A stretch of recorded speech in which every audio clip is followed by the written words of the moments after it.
Greetings. Hey, thanks for being here with me. It's Damian Mason. You are tuned into the Business of Agriculture podcast. You already knew that. You heard it in the introduction. Got a great show for you today. Got a New Zealander. That's right, a Kiwi. We are talking about indoor agriculture and the future of indoor agriculture and everything you ever wanted to know about indoor agriculture with a guy from down under in New Zealand. Before we get into that, a reminder that the Business of Agriculture has gone video. That's right. Starting in January of 2020, we started going on video. So if you only listen to this, please consider going on YouTube and find the Damian Mason channel. It's D Mason Comedy. Hit subscribe. It'll help my visibility. And also you can watch this and you can see handsome guys from New Zealand like this fellow that's coming up next.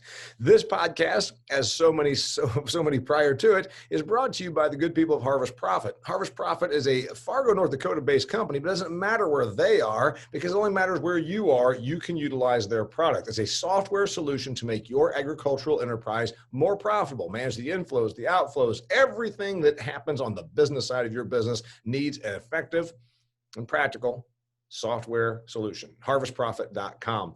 Okay, Darynn Keiller is his name. He is a co-founder and co-owner of a company called Autogrow, an indoor agricultural company. Here he is. Thanks for being on the Business of Agriculture. Hi, Damian. Great to meet you. Okay, answer me this. What does Autogrow do from the very beginning? Okay, you're in New Zealand. Doesn't matter. You've got customers all over the world. Doing what? Sure. So how the company started off was doing automation for greenhouses.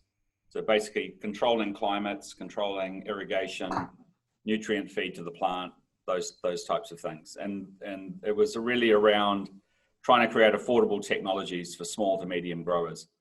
And that's why the company's products got taken up all around the world.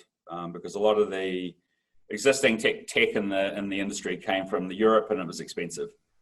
So that was kind of how the company started. And then around 4 or 5 years ago when I got involved, I shifted the company in a different direction. So a lot of what we do now is focused around how we apply data, smart sensors, artificial intelligence, and software. And my background was in technology. So that was kind of the reason why we kind of pivoted the business towards, new state-of-the-art technology for the industry. So you're not an ag guy, you're a tech guy. Yeah, I'm a tech guy. Yeah, you're a tech guy, and they were doing this before you joined the company, right? They were doing. They this. were. Mm-hmm. All right, so let's start at the beginning. I've got everybody. I got Canadians. I got Americans. I hope I have some Australians and some New Zealand people listening to this podcast. All right, they go out and they plant crops. They ranch. They have hog facilities. But I don't know that any of them are indoor agriculture people, but maybe they are. Tell me about indoor agriculture. I know there's greenhouses. I know we've got tomatoes, but it's more than just that, right? We got vertical farming. We got stuff in the urban centers. Tell me about it. Yeah, sure. So the largest part of controlled environment farming is still greenhouse production, and it's still the area that's getting the most investment. So like you were saying, tomatoes, in fact, if you go into a US supermarket like a Kroger or a Walmart, or you'll get a tomato that was grown in a greenhouse most of the time. So it's the predominant way that tomatoes get produced all around the world, and that's because you can produce them all year round. Year round, right. I think one of the key points of difference with indoor farming, regardless of what form it takes, is that you're able to grow all year round, regardless of what's happening with the weather and the climate. So I think that's probably one of the big things about it. Yeah, so let's just go ahead with that. The role of indoor agriculture was one of the questions I sent you. Yeah. All right, I know that we can grow the crap out of avocados in Mexico, and that's probably going to be the way. So maybe we're not going to grow avocados because they're a tree, and you're not going to do that indoors. But there's a whole bunch of stuff that we can grow indoors, from carrots, everything that's in the salad bar, pretty much, right? Yeah, pretty much. Fruits, vegetables, anything that's fresh produce, you can grow it indoors in one form or another. Now, the main thing that's driving all this is reducing the carbon footprint. So essentially, at the moment, if you're importing from Mexico or you're importing from Canada, fresh produce, you're having to transport it. So that's basically driving carbon miles. And one of the big shifts in farming is towards more sustainable production. So basically, how do you impact less on the ecology? And you do that by growing locally. So that's one of the big things that's happening. Yeah. So I've read a couple of articles about this, and I try to be very open-minded about agriculture and all its forms. And so I'm in northern Indiana half the year on my farm. That doesn't mean much to probably somebody in New Zealand, but I'm a long way from the Mexican border, and I know that we get some produce during the wintertime that comes from Mexico. So we're talking, 2,500 miles, 3,000 miles, whatever. Yeah. And I know that you can haul a lot of produce on a semi or maybe even put it on a train, but there still, as you said, is a hell of a lot of transportation cost as well as expelling of carbon through the trucking and all that. But does it pencil out still? Does it pencil out for me to have, do I build a greenhouse out here to produce the stuff that Mexico's producing? Does it make sense? It can make sense as long as you take the right approach to it. So, I guess any form of farming, regardless of whether it's outdoor or indoor, you have to really understand what you're doing with the farm as a business. And I think that's another thing that we've observed, I talk to farmers and growers all around the world all the time. And it's very apparent that while the majority of them are very good farmers, they're not necessarily the best business people. So and the way things are now, you have to really understand your numbers. And I think if people have a really good business plan for their farm, and the first thing is, who are they going to sell to? So basically, a lot of people set up farming operations without having established who they're actually going to sell the produce to. They get just too excited about the fact that they're growing something. And then kind of forget about the commercial part. We always start with, what's the opportunity in the local market? Is it because you can supply something to the local restaurants or the local supermarket or the local farmers market?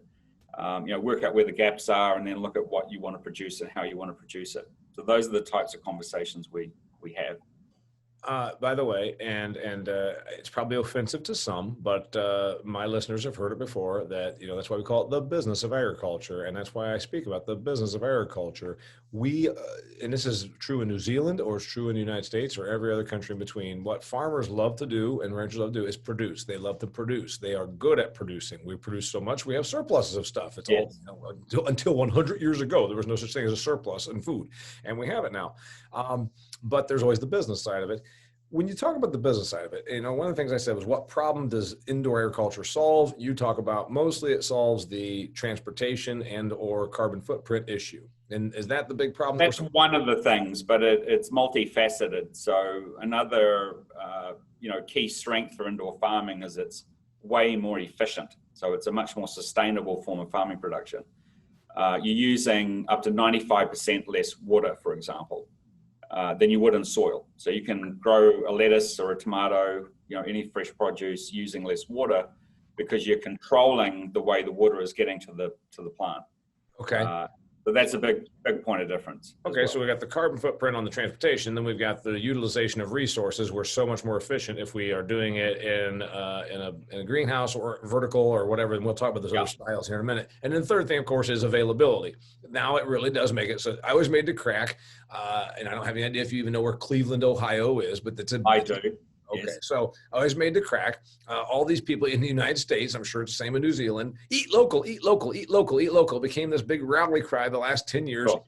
I'm saving the world by eating local. So you got your happy little Toyota Prius driver that goes to the farmer's market and believes that they're saving the world because they eat local, eat local. I'm like, that's a cute idea until you're craving a chocolate dipped banana in Cleveland in February. The reality is then that part of indoor agriculture, it's probably not going to handle the cocoa or nor the banana, but you can do stuff year round. So those are the three problems it solves: transportation and / carbon footprint, availability and utilization of resources on a much more efficient level, and then availability during the winter.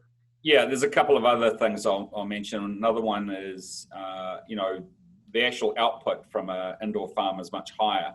So it's really about crop density. I mean, you're growing more volume of crop in a smaller physical footprint. And that's another reason why you're seeing these innovators pop up around cities. So if you look at Gotham Greens that came out of Brooklyn, you have a look at, which is greenhouses on rooftops of buildings. If you have a look at, Bright Farms, there's a whole bunch of these innovators that are springing up. And a lot of it's about proximity to market and reducing the carbon footprint and all those things. But it's also about, being able to produce high volume of crops that are fresh. And that's another thing is you're reducing the time between where it's grown and when it gets into the onto the on the plate of the consumer, literally down to a day, rather than a week if it's been transported over distance. Now, wait a minute. I want to bring up something, though. You talked about the density issue. Now, you realize when we do that with chickens, pigs, or cows, we are called factory farmers and confined animal feeding operations, and it's evil. But when you do that with lettuce, it's okay? Yeah, pretty much. That's what it is. Okay.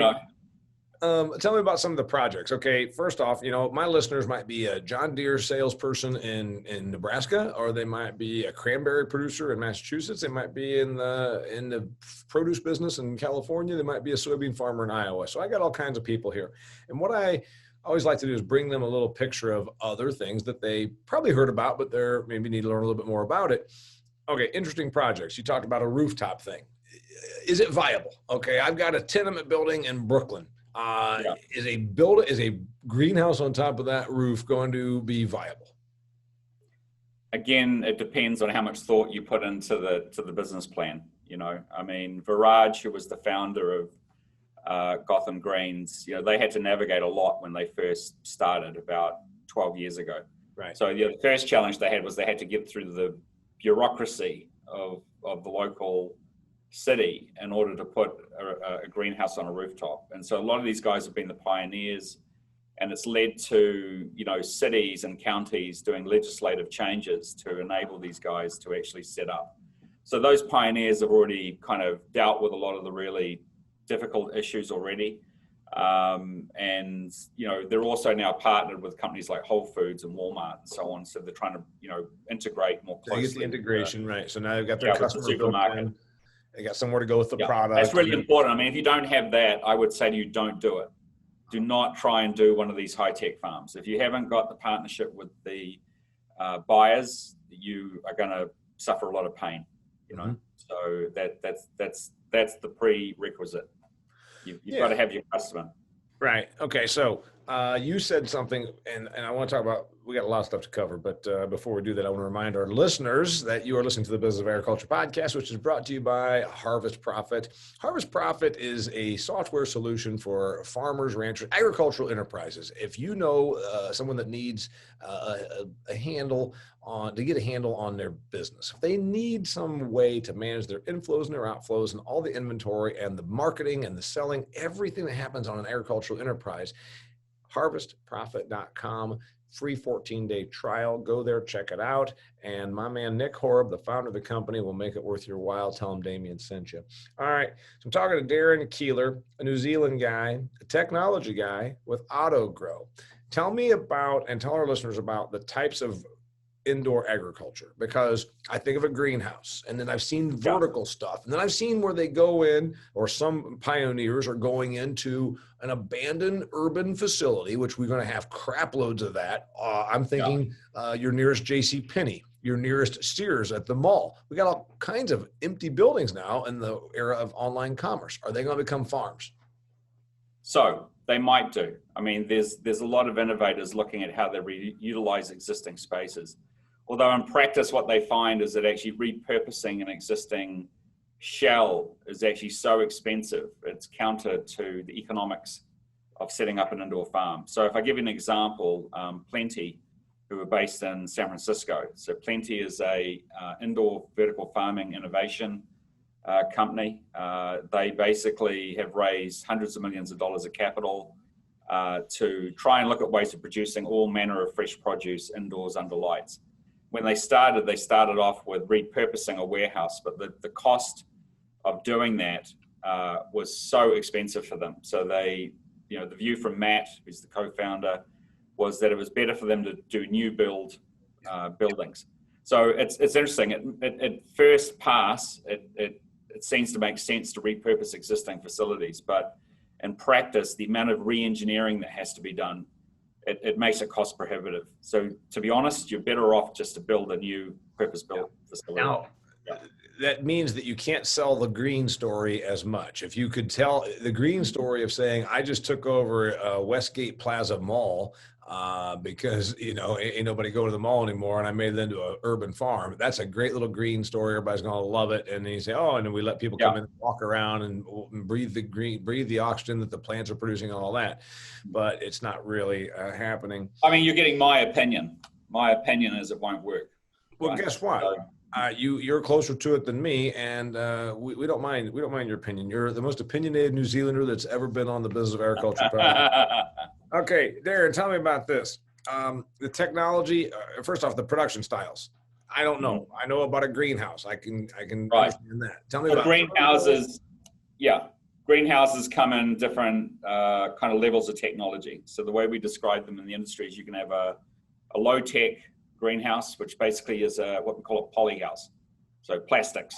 So basically, you're essentially what you're doing is you're just sheltering the plant from extremes of rain, wind, hail, any of those environmental things. So that's a low tech greenhouse. You go into a mid tech greenhouse. Now you're trying to control the atmosphere more. So you're putting in venting, heating, you're trying to do more to control how you're nurturing the plant, how you're trying to, get the most yield out of it. When you go into high-tech greenhouses, you've got all the toys. You've got lighting, you've got robotics, you've got sensors all over the place, measuring light, temperature, humidity, and you've got a lot less labor because a lot more of what's going on is being automated inside the farm. So that's greenhouses come in a hierarchy, I guess, of approaches. Then you've got indoor vertical farming. So you've got, as you say, repurposed buildings, greenhouses on rooftops, shipping containers. So one of the popular, now these do work. Now, when they were first done, they didn't work very well, but I would say that the technology's advanced in the last 5 or 6 years. So freight farms who are based out of Boston, they have been quite successful, and their first system was called the leafy green machine. And so literally it's a 40-foot or 60-foot shipping container, repurposed as an indoor farm, and they grow leafy greens, micro greens, those types of products. So is this the kind of thing that you're saying that somebody's going to put in their backyard? I'm going to get a shipping container and I'm going to... You will put it in a car park outside a restaurant. You'll put it in the backyard and you'll service the local, food stores, anyone who you've lined up to consume that produce. This stuff to me is very smart. So that plays to your local production. You're not having to invest. You're having to invest somewhere between about sort of 70 to 100,000 US dollars. But it comes with everything already built into the system. And then you're growing, what are you growing in there? Lettuce? You're growing lettuces, you're growing herbs or herbs, as you would say in the US. Yes. And microgreens. Those are the most common. I should point out, dear listener or viewer, a little bit ago, Daryn said the word car park. That is New Zealand talk for parking lot. Okay.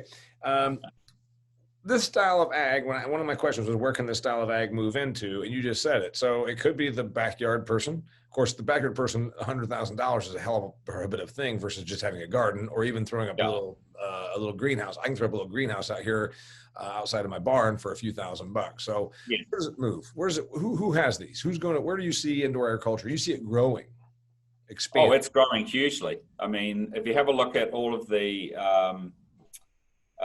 the indoor innovation basically sprung out of the northeast of the US and the eastern seaboard of Canada around about 12 years ago. So most of the innovation with growing indoors under lights came out of that part of the world.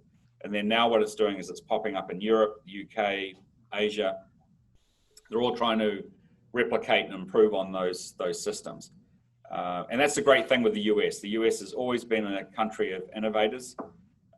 And always, pushing the boundaries of what's possible. The type of market data that's out there, they're expecting the high-tech farming sector, the indoor farming sector, to grow to about 40 billion and scale in terms of consumption of technology over the next few years. So it's a very material sector of farming. You think it's just not well understood. You say 40 billion of what? 40 billion of technology consumption. So people investing in, if I take App Harvest, so App Harvest has been built in Kentucky. So in Kentucky, which I would love to visit because I love bourbon, is they're building a 60-acre state-of-the-art greenhouse. I think it's the first one of its type in Kentucky. The company that's operating it's called App Harvest. You can look them up, and they're going to be producing tomatoes, peppers, and cucumbers, which are the typical crops for greenhouse production. But 60 acres is 60 football fields. That's what you're saying. They're not the technology company like you. They're actually the producer. Yeah, they're actually creating the farm, and they're going to produce the crops and sell them in the market. Okay, and are they using your stuff? Or are they using Autogrow? No, they're not. But they're. I know the investors. They're funding the farm. Okay. And yeah. And eventually, but it's an example of what's going on. And we got to talk about your product here in a minute. But before we do, I also need to point out another thing to my listeners. Did you notice he said very positive things about America and the United States of America and how we are innovative? I think he's trying to make sure that we don't run over and bomb New Zealand. I don't know. I'm just thinking that's what he's doing. But all right. More importantly, Darynn, Autogrow. All right. So yeah. I decide I want to build one of these. And real quickly, explain vertical farming. Sure. So vertical farming is any system that literally has layered growing system. So it can either be layered in terms of trays on top of each other, and you've got lighting layers on each level. That's a typical description of what a vertical farm, as opposed to an urban farm. And not to be confusing, but an urban farm could be a greenhouse. So it's not vertical. Okay. If it's vertical, it's literally stacking the growing environment inside the farm. And you obviously can't do that. A greenhouse, you don't need lights necessarily. You could just use outdoor light because it comes through. Well, yeah. In a greenhouse, you're optimizing by using natural light because it's free. So basically, you try to do that, and then you use supplemental lighting, which we encourage growers to do. So that way you're going to get light all year round. But you can't do that with vertical because you got stuff on top of each other. And so is vertical, where's the growth? You talked about this growing as an industry. Where's the growth? Everywhere? So it's in every category of controlled environment agriculture. If we look at actual dollars being invested, it's still in greenhouse production. So, in terms of billions of dollars of investment, it's all going into greenhouses. High-tech greenhouses, I should add. Whereas where a lot of the venture capital money is going into the new urban vertical systems. Okay. And that's why, I would not encourage anybody who doesn't have the backing of professional investors to get into urban vertical farming. It's a high-risk category. If you want to go into something that has got less risk, then get into greenhouses. Well, the other thing is, yes, the articles I have read were all about that very thing, Darynn, was that Silicon Valley money is chasing this because they see it as a tech play and a food play and an environmentalism play, and they can tell that story or sell that story. So, yes, that's the articles I have read. They're not people like Damian Mason money. They're people with a lot bigger money than that are out here doing these things. Okay, next question for you. What does Autogrow? Okay, I want to do this. I want to, and you said early on that one of the founding principles of your company was that we were doing stuff for smaller, meaning it doesn't have to be 60 acres in Kentucky. It can be a smaller operation. So let's say Damian Mason and his wife, Lori, want to expand our little agricultural enterprise, and we're going to do some sort of indoor agriculture. What do I need? I know I need a customer. You've already explained that. I know I need a business plan, which I disagree with you. I've never had a business plan for any of my business ventures. Business plans, I always say, you need one to borrow money. You do not need one to make money. The banker wants a business plan, but you know what? Bankers lack creativity. That's what getting a drive-through was a big, exciting thing for bankers. Okay, now I need a customer. I need some knowledge. But what do I need from you? Right. So what we do, we have two companies actually. We have Autogrow and we have Farm Road. So with Autogrow, you basically want to automate what's happening on the farm. So the whole point of what Autogrow does is around creating efficiency in the way that the farm operates by automating, the irrigating of the crop, the feeding of the crop, and the control of the environment the crop is growing in. So we basically produce physical technologies that control the way the farm works. That's essentially what Autogrow does. Okay. And then we have a bunch of products on top of that that do things like analyze the environment and provide information to the farmer so that he knows what's going on. Now, remember, there might be somebody listening to this that is an ag banker that's saying, Damian Mason, you SOB, call, picking on us bankers. But that banker might be saying, hey, somebody I know wants to put up one of these, indoor agricultural facilities. Specifically, when you talk about the indoor environment, because most people wouldn't think about this. You have technology that controls the lighting, for instance, because I say, okay, I need exactly 12 hours and 7 minutes, we know is optimal because somebody probably knows this, to produce carrots. The best growing conditions are it's 76 degrees and it's 61% humidity and there's 12 hours and 7 minutes of daylight. Is that what kind of crap I'm hearing? You're right on it. That's exactly what we do. So we have sensors that are constantly monitoring all of those parameters, and then where the systems, the algorithms, the software basically automates the management of that environment. So if the things get too hot, then we kick on something to cool down the environment, or it could be opening the vents to cool it down. Yep. So there's lots of different levers you can pull, but essentially we automate that process for the farmer. Are you the person that knows this, or I want to grow asparagus? I want to grow, I don't know, arugula, whatever. Somewhere somebody knows the exact perfect conditions, right? Sure. And I mean, look, I've got a fantastic team of people. I mean, like we said earlier, I'm the technologist, I'm not the farmer. So, inside my business, I've got a head of crop sciences. He understands everything about the way the biology and physiology of crops work. I've got people who have worked as growers. And we spend a lot of time, directly interacting with our growers and our farmers. So we learn a lot all the time from our customers. Yeah. Being honest, I know you're in this space, meaning your business is dependent on indoor agriculture. You've told me it's growing. I have read that it is too. You have told me that it's expanding, and I've heard that too. And I've seen the Silicon Valley money going into this. What's the drawback? Why, things work pretty well. We got plenty of vegetables as it is. I know you've given me the reasons what the problem it solves. Does it create any problems? Is there anything wrong with indoor agriculture? No, there's nothing wrong with indoor agriculture. I mean, I think it's just that it's a highly technical form of growing, of farming. And so you can't enter it naively. You have to educate yourself on the way that it works. It's very different than running, a soil-based farming system, because everything we do is, by the way, that's another key point. Everything we do is soilless. It's either hydroponic or it's using artificial media because that's more efficient. And so, just so I know, very different form of farming. I know what hydroponic is. For somebody that doesn't know, explain.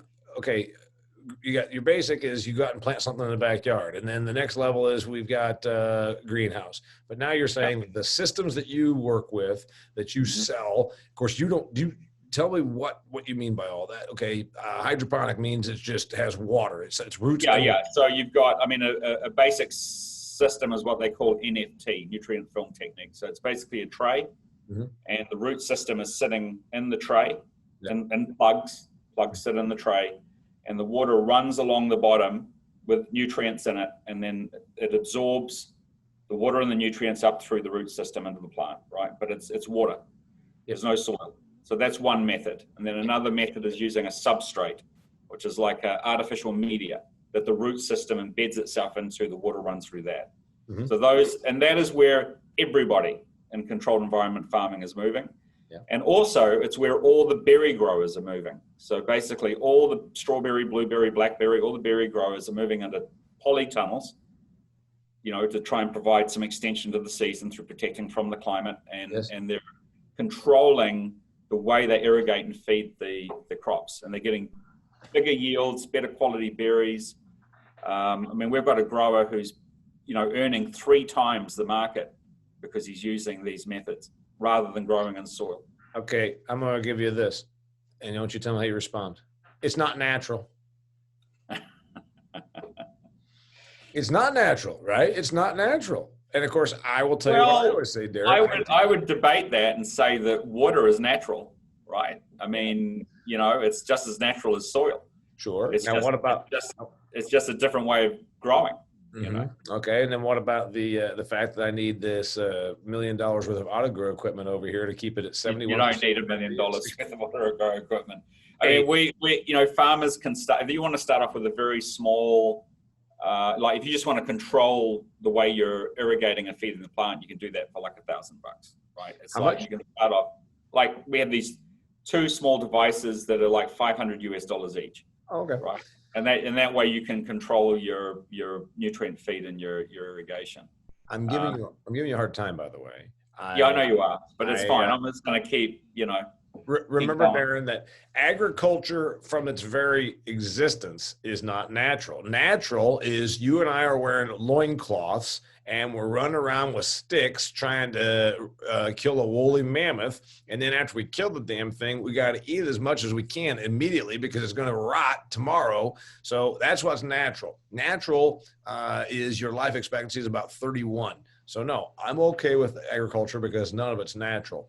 What about taste? I love tomatoes when they come out of the garden because they smell and they taste like the earth. We do give up a little bit of taste with indoor systems, don't we? You do. And that's true. I mean, I think the industry is working very hard to correct that though.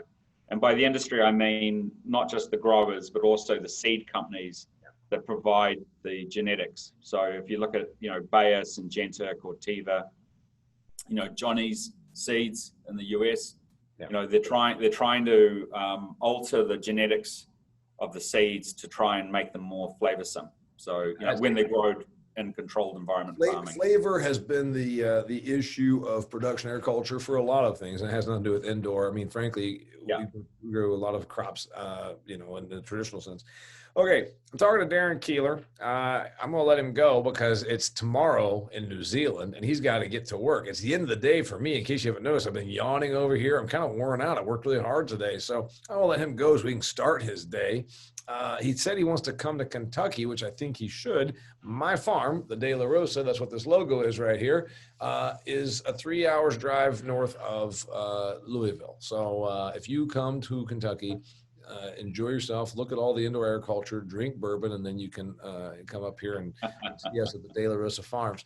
Hey, sounds great, Damian.